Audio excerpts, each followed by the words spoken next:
bahan tu mesti diluluskan oleh hukum syarak. Tidak boleh bahan najis. Baik itu disebut dalam Quran Suratul A'raf ayat 157.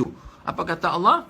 Dan dia telah menghalalkan untuk kamu benda-benda yang baik, bahan-bahan yang baik untuk jadikan ubat ke, makanan ke. Dan Allah Ta'ala juga mengharamkan ke atas manusia ini al-khaba'ith, benda-benda yang tak elok, benda-benda yang keji, benda-benda yang busuk, benda-benda yang haram, benda-benda najis. Malah kalau orang tanya saya, Ustaz, boleh tak saya nak berubat dengan benda haram? Oh, katalah ada ubat-ubatan, tapi dia ada ubat-ubatan haram. Contohnya, campur dengan khinzir, campur dengan darah dan sebagainya. Memang kalau kita lihat, ada kaedah kata, ad-darurat tubihul mahzurat.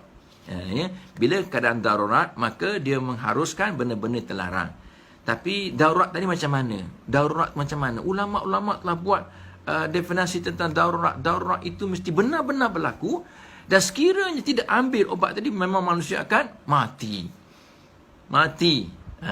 Manusia akan menderita sakit. Tidak ada penawar lain, melainkan hak tu saja.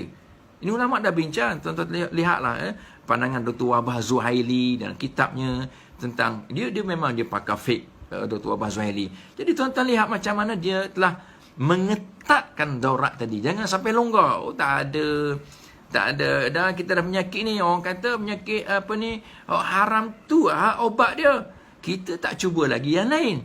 Kita tak usaha lagi yang lain. Dan daurat tadi sebenarnya adakah dia sampai peringkat mati? Sampai ulama-ulama bincang kalau daurat tadi katakanlah orang nak bunuh kita.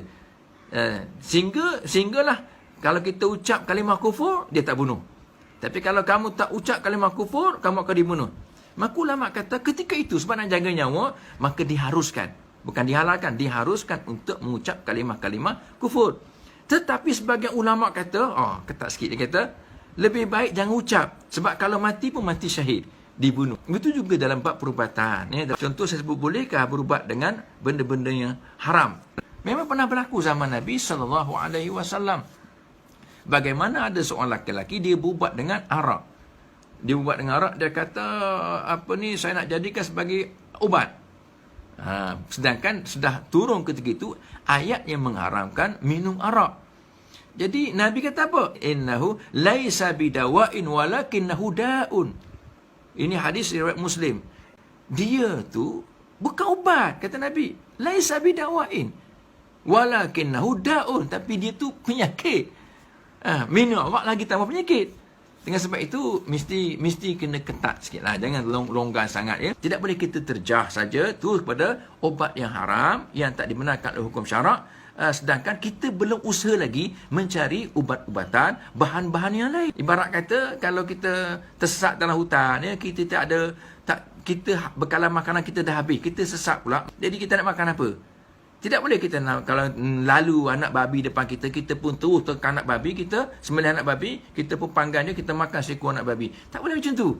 Tapi dia kena cari dulu, ada tak? Ya, kalau kita nampak ayam hutan dulu ke, kejar ayam hutan, kita kejar kancil, ya, kancil kita sembelih kancil. Cari halal dulu. Makna kena ada usaha mencari bahan-bahan ubat-ubat yang halal, yang dibenarkan oleh hukum syarak, yang bersih, yang suci. Tapi kalau dah habis dah, sesat juga dalam hutan, ayam hutan pun dah habis dah pupus dah, dia pun sampai berjanggut, berjambar dah, berbulu dah badan dia, berlumuk dah, kancil pun dah habis, dia kena makan daun-daun kayu, minum air sungai. Daun kayu pun dah habis dah, tinggal batang kayu je, ambil lah kulit-kulit kayu, boleh gigit-gigit, habis pun barulah nampak babi makan.